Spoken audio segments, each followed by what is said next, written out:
আসসালামু আলাইকুম, সবাই কেমন আছেন? আশা করি ভালো আছেন সবাই। সকাল সকাল আপনাদের মাঝে নিয়ে চলে আসলাম মাঠের ভিডিও।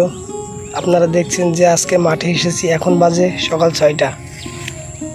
এই যে আমাদের ধান মুনিশে বচ্ছে,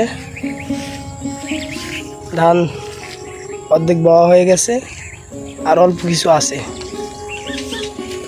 সকাল সকাল মাঠের দৃশ্যটা আপনাদের কেমন লাগলো অবশ্যই কমেন্টে জানাবেন।